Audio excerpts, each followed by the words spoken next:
오늘 성경 말씀은 마태복음 13장 31절에서 33절, 44절에서 50절입니다.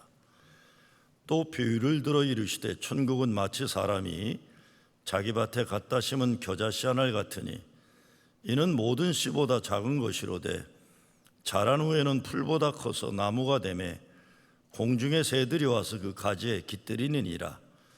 또 비유로 말씀하시되 천국은 마치 여자가 가루 소말 속에 갖다 넣어 전부 부풀게 한 누룩과 같으니라. 천국은 마치 밭에 감춘 보화와 같으니 사람이 이를 발견한 후 숨겨두고 기뻐하며 돌아가서 자기의 소유를 다 팔아 그 밭을 사느니라. 또 천국은 마치 좋은 진주를 구하는 장사와 같으니 극히 값진 진주 하나를 발견하며 가서 자기의 소유를 다 팔아 그 진주를 사느니라. 또 천국은 마치 바다에 치고 각종 물고기를 모는 그물과 같으니 그물에 가득하매 물가로 끌어내고 앉아서 좋은 것은 그릇에 담고 못된 것은 내버리느니라. 세상 끝에도 이러하리라. 천사들이 와서 의인 중에서 악인을 갈라내어 풀무불에 던져 넣으리니 거기서 울며 이를 갈리라. 아멘. 천국이 어떤 모습일까? 예수님은 겨자씨 한 알같이 작지만 이게 커져서 큰 나무가 된다.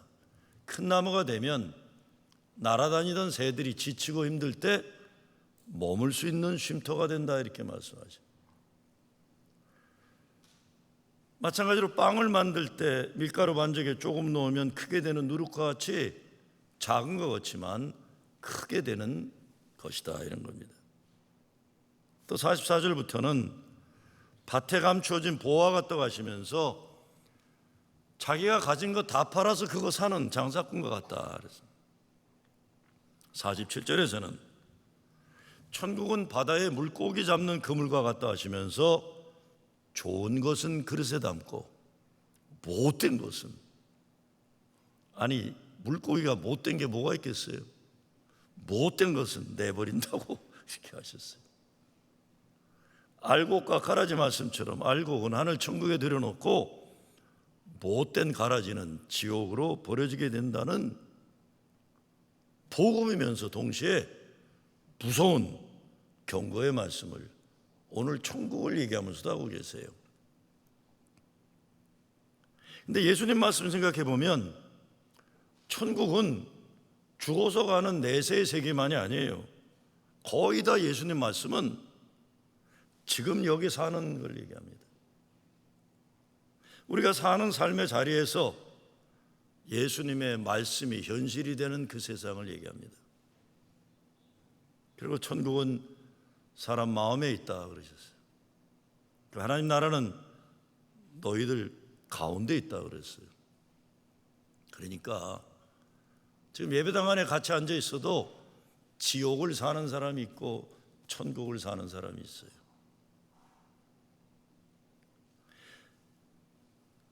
그러니까 오늘날 가정에서, 교회에서, 세상 살아가면서 어떤 마음으로, 어떤 인생 자세로 살아가는지 천국과 지옥이 판가름 나는 겁니다.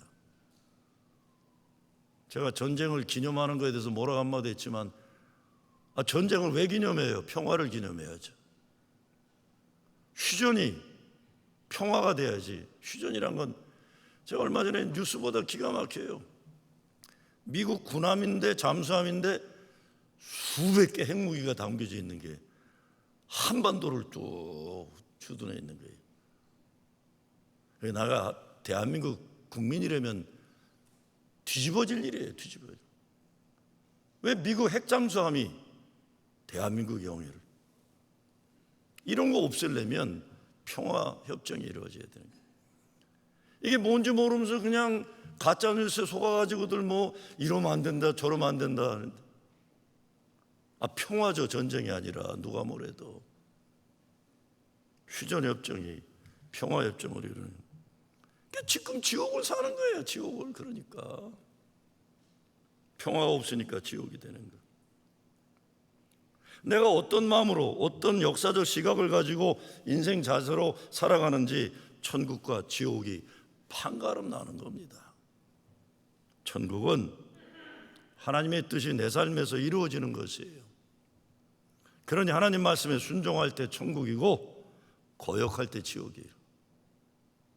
예수님이 이 땅에 이루고자 하시던 것, 그거 순종하면 천국이고 아니면 지옥이에요. 그래서 이 땅에서 천국을 살던 사람들이 죽으면 영원한 천국 영생으로 가는 겁니다. 여기도 그냥 죽어라고 지옥을 살던 사람이 영원한 지옥 가는 거죠. 예배당 안에 앉아 있다고 천국 가는 거 아닙니다. 예수가 내 안에 들어와 예수로 천국을 잃은 사람들이 영원한 천국 가는 거죠. 천국은 겨자씨와 같이 작은 것이 생명과 사랑을 위해 자라나는 것입니다. 정말 인생 살면서 아주 작은 것으로 인해 지옥과 천국이 갈라질 수 있습니다. 제가 지난주 설교에서 쿠바를 다녀오면서 공산주의 지상천국을 구호로 외치지만 국민의 현실 생활을 지옥 같은 어려움에 만드는 이 정권의 모순이 있다는 말씀을 제가 했어요. 저는 거기에 대해서는 제 생각이 틀리지 않다고 생각합니다.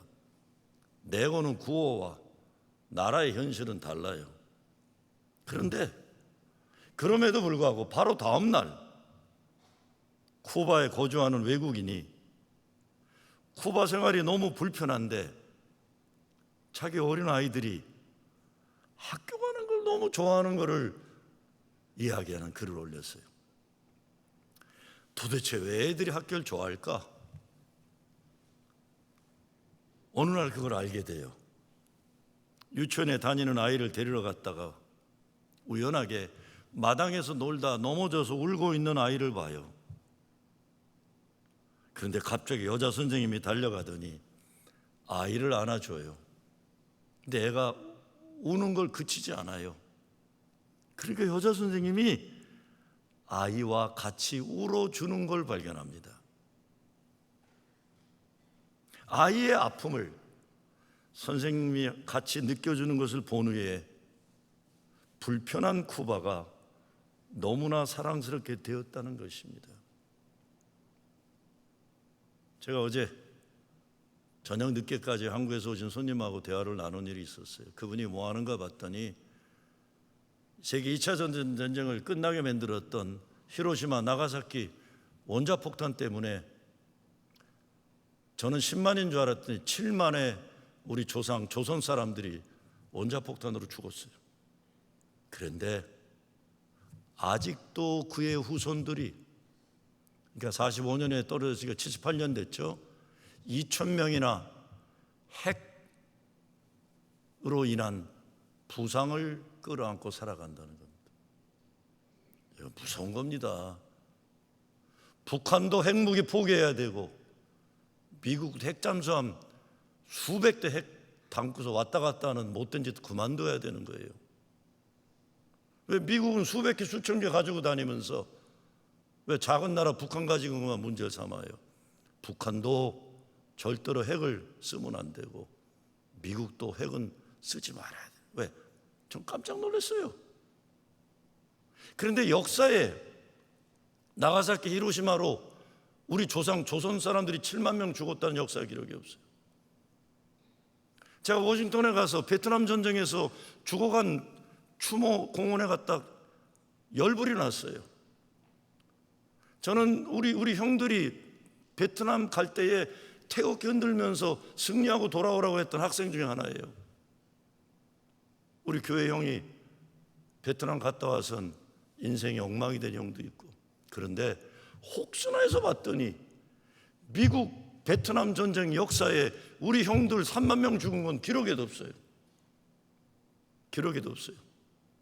그 형님들 죽은 거 그거 가지고 경남고속도로 놓고 그 당시 대통령 다 정치자금으로 다. 기록은 남겨줘야 되잖아요. 기록은. 이런 것이 우리가 아직도 지옥과 천국에서의 역사의식이 없기 때문에 반복되고 있는 겁니다. 나는 대한민국에서 미국 핵잠수함이 우리 서해안을 동해안을 왔다 갔다 하면 난 나가서 머리 쓰고 데모할 거예요. 데모했다는 거 하나도 없고 난 몰라요. 내가 잘못된 사람인지. 아직도 핵폭탄, 역사상의 핵폭탄은 동양 사람에게만 떨어뜨렸어요. 그 중에 10만 명이 우리 조상이 죽었고 아직도 2천 명의 후손들이 핵의 피해자로 남아있다. 쿠바에 대한 글을 쓴 사람이 딴 게 아닙니다. 요즘 한국에서 교사를 폭행하는 학생들, 그리고 선생에게 함부로 하는 잘 사는 동네 학부모들, 그래서 얼마 전에 선생이 극단적인 자기 생명을 끊는 비극적인 일이 일어났잖아요. 아니, 대한민국이 먹고 사는 건 경제력이나 군사력으로 선진국이 어디에 나라도 뒤지지 않는데 학생이 선생을 때려도 선생이 어쩌지 못하는 세상. 돈 많은 동네 부모들이 선생 머리채를 끌어가도 학교가 꿈쩍하지 못하는 이런 세상. 이게 무슨 놈의 선진국이에요. 뭔가 잘못된 거예요. 예수님은 천국을 말할 때 언제나 현재 여기 이 삶에서 살아가는 하나님 사랑과 은혜의 현실을 말씀합니다. 돈이 없다고, 힘이 없다고 부당한 억울한 일 당하는 거, 그게 아니라 공평하고 정의로운 세상이 천국이에요. 천국. 따뜻한 사랑에 나오는 정의로운 세상 만드는 거, 죽을 죄를 진 인간들에게 새롭게 허락되는 은혜의 오늘과 내일, 이런 것들입니다. 물론 죽음 이후의 천국 소망과 죽음 권세를 이기는 부활의 승리, 근데 이 모든 것이 예수님은 작은 겨자씨 같이 사랑에서 시작되는 현실이 천국이라고 하시는 겁니다. 우리는 천국을 만들어야 되는 사람들이에요. 또 천국을 만드는 사람 때문에 천국을 경험한 사람들입니다. 제가 79년도에 보스턴 신학대학원에 1학년에 들어갔어요. 대학에서 화공학을 전공하고 신학대학원을 들어갔는데 이게 뭐 영어도 시원치 않고 성경도 영어로 읽어본 적도 없으니 신학교 가서 이게 됩니까? 안 되죠. 게임이 안 되는 거예요. 그래서 쫓겨나겠구나. 열등감에 사로잡혀 있었어요. 쫓겨나겠구나 난. 근데 어느 날 연세 많은 구약 교수님이 저를 보자고 하시더니 너 어떻게 지내냐? How are you, Mr. Kim? 그래요. 그 교수님은 수염이 길게 나고 돋보기 안경 끼고 몸이 이만한 백인 할아버지예요. How are you, Mr. Kim?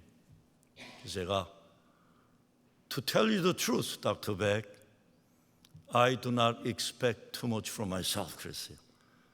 교수님, 사실 나 자신에 대해서 내가 별 기대를 못 하겠습니다. 이 얼마나 쪽팔리는 소리예요.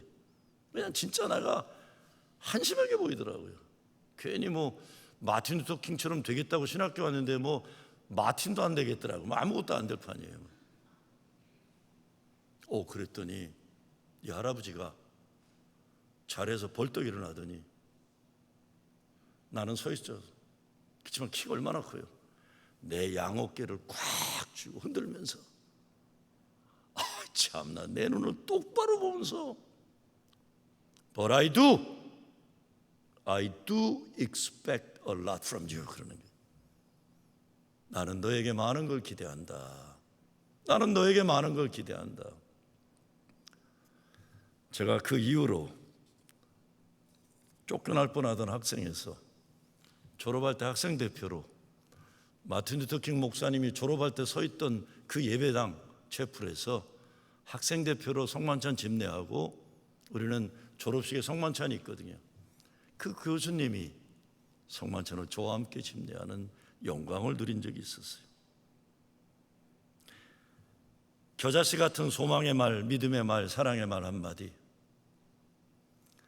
돈이 한 푼도 없어서 저 솔직히 보스턴 신학대학원 다닐 때 300불이 없어서 학교를 그만둘 판에 이름도 모르는 기독 무슨 상조인가 무슨 실업인인가 미국 단체에서 600불을 빌려줘서 제가 학교를 다닐 수 있었어요. 나를 위해 편지 보내는 문법이 다 틀리는 내 모교회 시카고 복음교회 권사님들이 읽으려면 히브리보다 더 힘들어요. 그냥 문법이 다 틀리고 꼬불꼬불한데 기도하고 있다는 편지 하나 제가 졸업할 때까지 간직하고 있었어요. 설렁탕 한 그릇 사준 사람 모두 훗날 큰 나무를 이루어 천국이 되는 거예요. 제가 신학교 다닐 때 채플 지하실에 가면 하워드 떨먼 목사님 초상화가 있었어요. 그분은 마틴 루터 킹 목사님 멘토였고 미국 인권운동의 큰 어른이로 존경받는 분이셨어요. 1899년에 태어났어요. 남부에 태어난 흑인이니 인종차별은 당연하고 공부할 기회가 없었어요.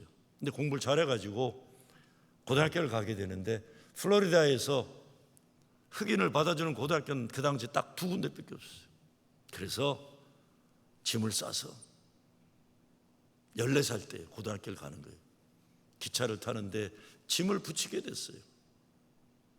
근데 문제는 기차 티켓을 사고 남은 돈은 1불밖에 없는데 짐 붙이는 값이 1불 75전이 나온 거예요. 할 수 없이 14살 된 소년 하워드가 주저앉아 울고 있었어요. 근데 갑자기 인기척이 있어 보니까 어느 남자가 담배를 피면서 자기를 내려다보고 있는 거예요. 너 왜 우냐? 설명을 했어요. 내가 1불 75가 있어야 이걸 짐을 붙이는데 1불밖에 없다. 담배를 피던 남자가 너 그런 꿈을 가지고 기차를 타고 떠난다면 내가 네 짐은 붙여줄게. 1불 70을 내준 거예요. 그래서 하워드 떨먼 목사님은 박사학위까지 끝내고 여러 대학에서 가르치고 보스턴 대학 교목실장으로 와서 마틴 루터 킹 목사님의 멘토가 되었습니다.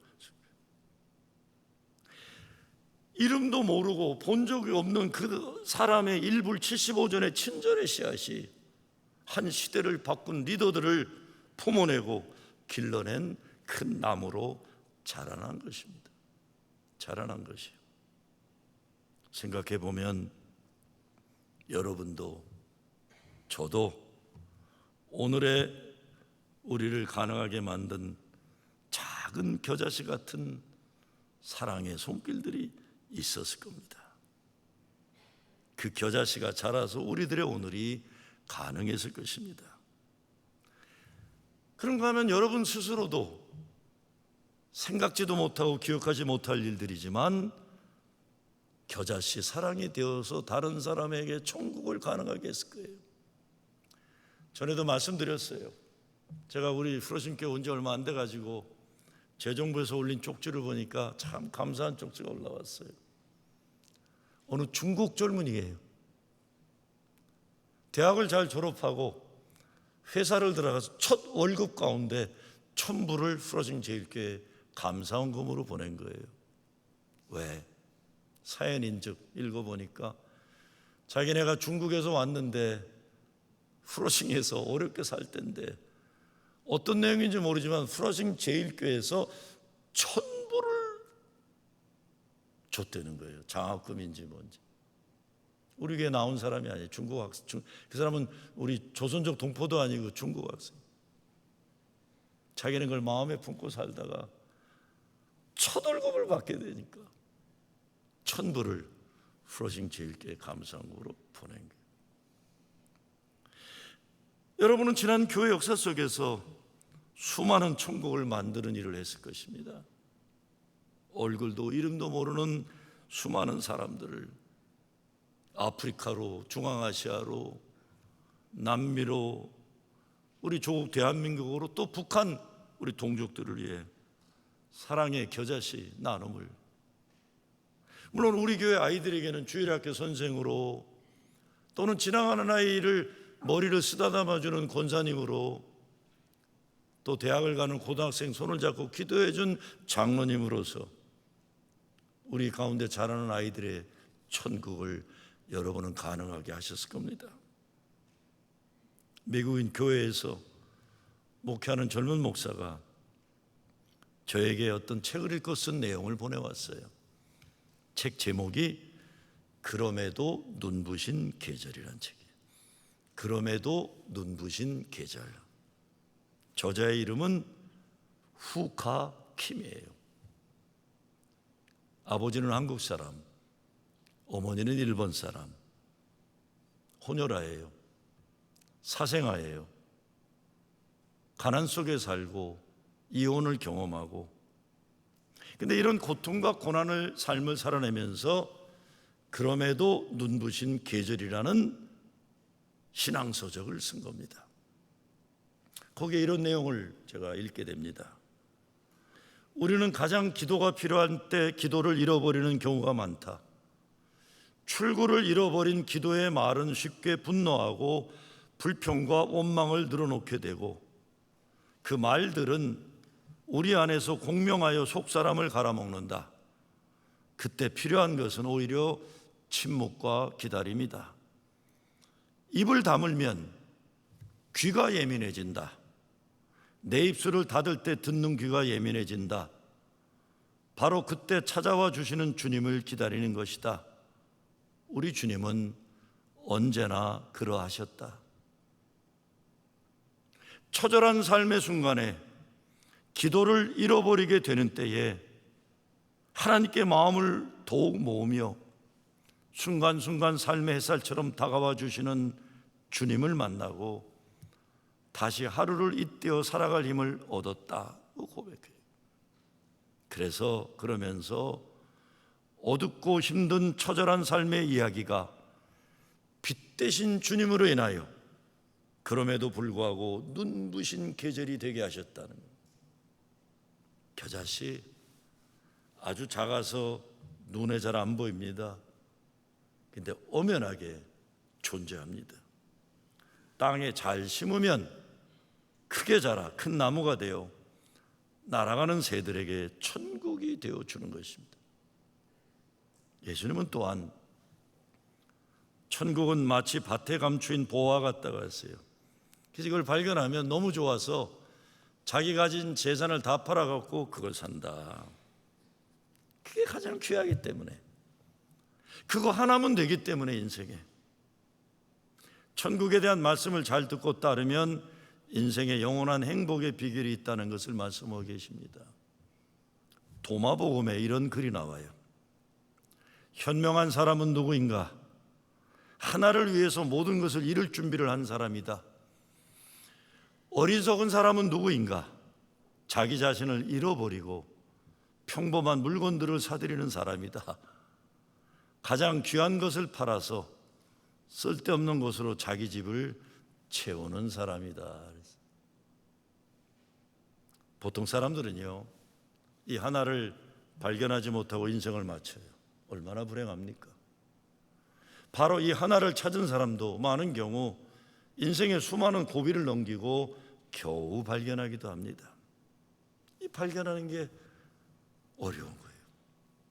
전에 제가 보스턴에서 부목으로 있던 교회에 반주자가 계셨어요. 아주 유명한 분이세요. 아버지인지 어머니인지 아버지였던 것 같아요. 서울대 음대 학장을 지내시고, 본인은 대한민국에 제일 좋다는 음악학교만 다 서울대 음대까지 나오고 미국에 와서는 이스트만 코닥에서 음악으로 박사학위를 하신 분이에요.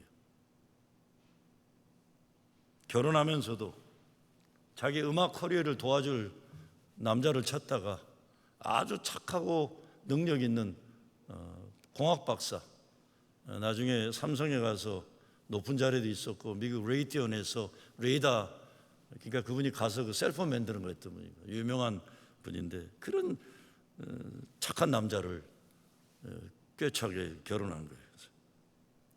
애들 낳아서 행복하게 가정을 이뤄요.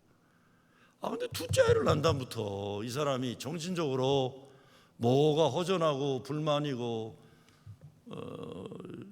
공허감을 느끼면서 가족이 다 잠든 시간에 지하실에 내려가서 그랜 피아노를 망가지로 두둥기고는 잠을 자고 그러는 거예요.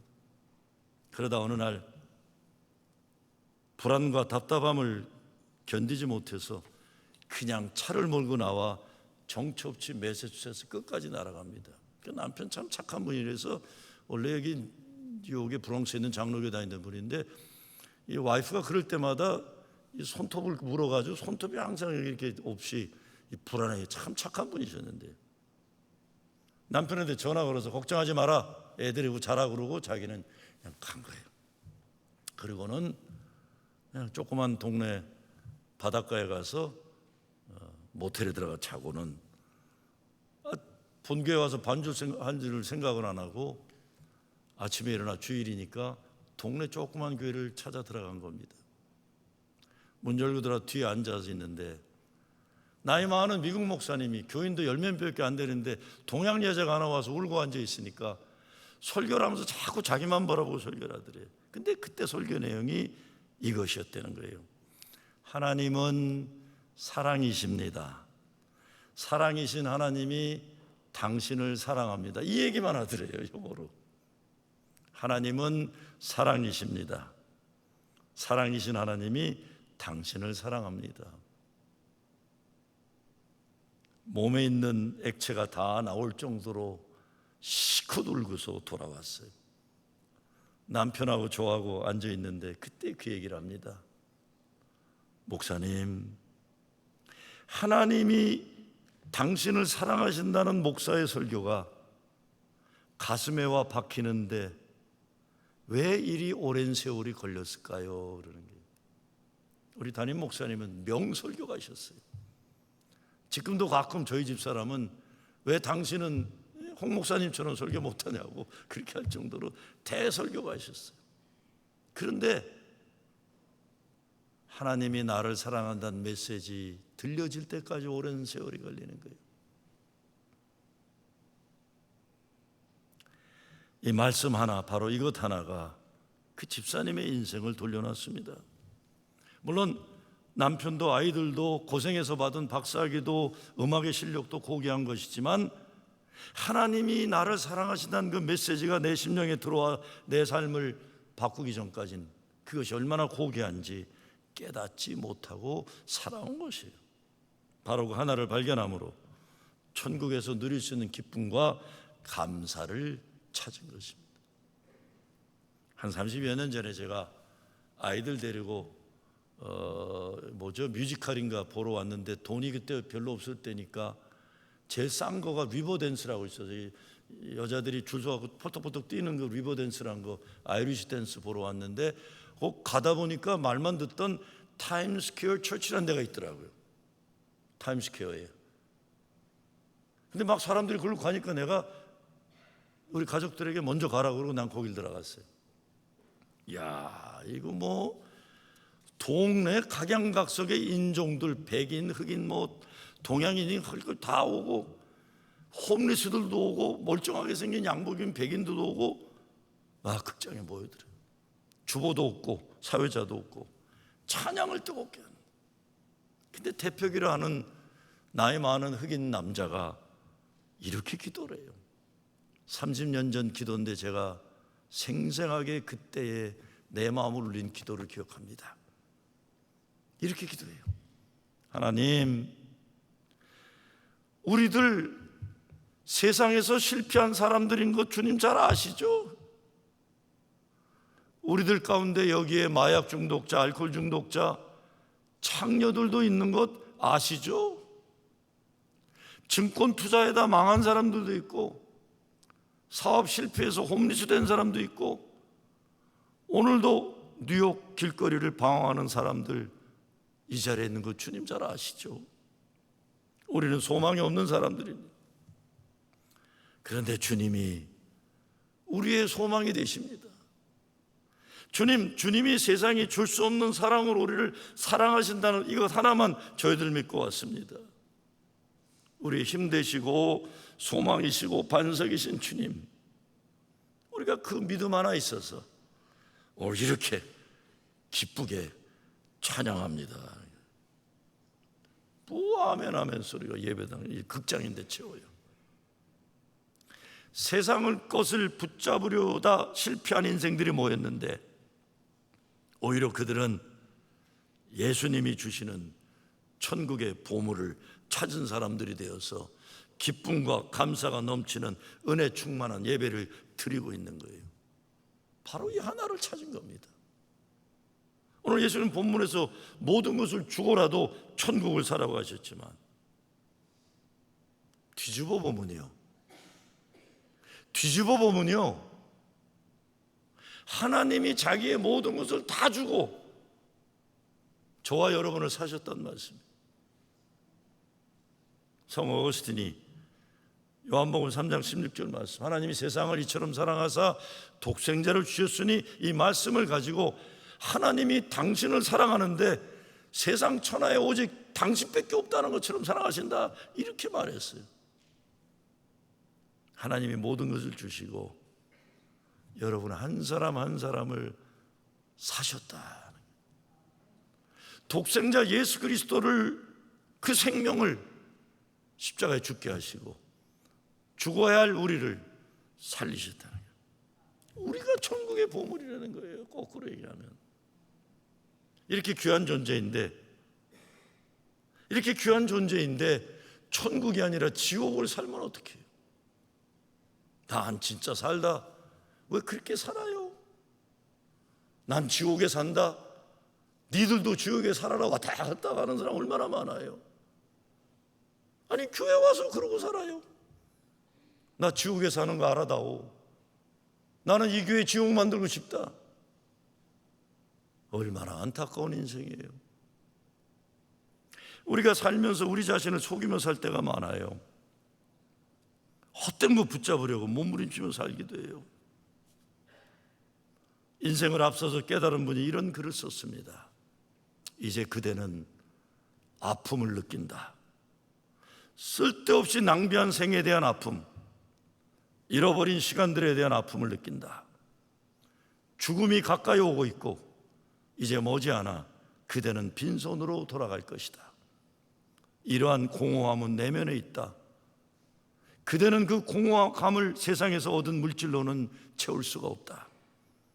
그대의 본래 모습을 얻지 못하는 한 그것은 불가능하다. 그렇기 때문에 예수는 이렇게 주장한다. 부자가 하늘나라에 들어가는 것은 낙타가 바늘구멍으로 들어가는 것보다 더 어렵다. 왜 그런가? 부자에게 무엇이 잘못되어 있는 것인가? 부자라고 해서 잘못된 것은 없다. 예수님 말씀은 이 세상에서 물질을 축적하느라 삶을 낭비한 사람에게 있다는 것이다. 이것이 그런 부자를 의미한다. 그런 사람은 하나님 나라에 들어갈 수가 없다. 하나님 나라는 오직 내면의 세계를 얻은 사람만이 들어갈 수가 있기 때문이다. 그는 천국 문 앞에서 속일 수 없다. 그는 너무 쓸데없이 삶을 낭비했고 부패했기 때문에 들어갈 수 없다. 그는 천국의 문 앞에서 춤을 출 수 없고 노래를 부를 수도 없다. 그가 아무리 자신의 삶을 통해 중요한 것을 성취했어도 그것과 함께 그 문에 들어갈 수는 없다. 그는 많은 것을 소유했지만 결코 자기 자신을 소유하지는 못했다. 그리고 그것이 바로 빈곤이다. 만일 그대가 자기 자신을 소유하고 있다면 그대는 부자이다. 실제로 부자이다. 그러나 그대가 자기 자신을 소유하지 못했다면 그대가 황제일지라도 그대는 가난하다. 그대는 가난하다. 도대체 예수님이 어떤 분이시기에 바로 예수님 한 분 그 하나가 모든 것이 될 수 있는 것입니까? 오래전에 제가 지금 막 이렇게 발전한 캄보디아가 아니라 발전하기 전에 캄보디아 방문한 적이 있어요. 거기에 우리 연합감리교 캄보디아에서 온 사람인데 미국 시민이 된 다음에 연합감리교 선교사로 캄보디아 간 분이에요. 저한테 부탁을 해요. 한국 교회들이 캄보디아에 단기 선교를 좀 와달라. 그리고 우물 파는 거를 좀 도와달라 그래요. 그때만 해도 캄보디아는 물이 귀했어요. 특히 산골 마을마다. 그러면서 우물에 대한 이야기를 해줍니다. 캄보디아에는 시골일수록 물이 귀한데 옛날부터 우물은 항상 스님들이 있는 절에만 있었다고 하는 거예요. 그래서 모든 사람들이 불교를 믿어야만 물을 얻을 수가 있었다. 그런데 얼마 전부터 교회가 그 전통을 깨고 우물을 파기 시작했다는 거예요. 캄보디아 수도 프놈펜 남동쪽 월남 베트남과 경계에서 있는 마을에 교회가 세워져서 그 교회 교인들이 마을에 우물을 팠다는 겁니다. 그러니 불교인들이 가만 놔두질 않고 핍박을 했는데 결국에는 그 교회를 개척한 나이 많은 어른이, 그 동네에서 예수를 제일 먼저 믿은 어른이 죽임을 당하게 되는 거예요. 그런데 그 살해당한 교인의 사위가 나중에 알고 보니 캄보디아 육군 소장이었다는 거예요. 동네 사람들이 겁에 질리기 시작했어요. 큰일 났다. 군인들 데려와서 우리 불교를 핍박하고 살인자들을 잡아가겠다. 그런데 살해당한 교인의 아들이 아버지가 왜 예수를 믿었는가 깨닫게 돼요. 원수를 사랑하는 말씀을 실천하고자 결단하고 절대로 살인자들을 복수하지 말라고 부탁을 합니다. 복수를 포기하는 예수 믿는 사람들을 보게 되면서 그 동네 사람들이 예수를 믿기 시작합니다. 제가 갔을 때 개척 5년이었는데 그 어려웠던 불교의 나라에서 교인이 200명이 되는 큰 캄보디아에서 유명한 교회가 되었는데 그 교회 담임 목사가 순교당한 그분의 사위가 담임 목사, 기가 막힌 간증을 해주셨어요. 제가 몇 년 전에도 캄보디아 갔을 때 그 지역의 장성들이 쫙 우리 식사를 같이 했어요. 우리 선교를 도와주고 기독교인들이 그만큼 인기를 얻기 시작하는 거야, 나라 안에서도. 바로 그 하나, 그것이 여러분에겐 무엇입니까? 그 하나 때문에 모든 것에 거룩한 의미가 있고 살만한 가치가 있고 어차피 한 번 살다 갈 인생 시시하게 살지 않고 영원하고 거룩하고 아름답고 선하고 의롭게 살게 만드는 그 하나, 그 하나가 뭡니까? 사도 바울은 예수 그리스도라고 그랬어요. 그래서 그분은 사나 죽으나 오직 주님을 위해라고 외친 겁니다. 여러분, 천국은 지금 여러분의 삶의 현실입니다. 제발 지옥은 살지 마시기 바랍니다. 여러분의 가정을, 여러분의 살아가는 땅에 지옥 만드는 일 열심히 하다가 영원한 지옥불에 가지 말아야 돼요. 천국을 만들어야죠. 가정을 천국으로, 교회를 천국으로, 내가 가는 모든 곳에 천국을 만들어가는 여러분 되시길 주의 이름으로 축원합니다. 주님 감사합니다. 우리가 참 못나가지고 뭐 하는지 모르면서 지옥을 당연하게 여기고 지옥을 만들어갈 때가 참 많습니다. 가정도 교회도 나라도 민족도 세상도 천국 만드는 일에 우리가 쓰임받게 하여 주시옵소서. 예수 그리스도 이름으로 기도드리옵나이다.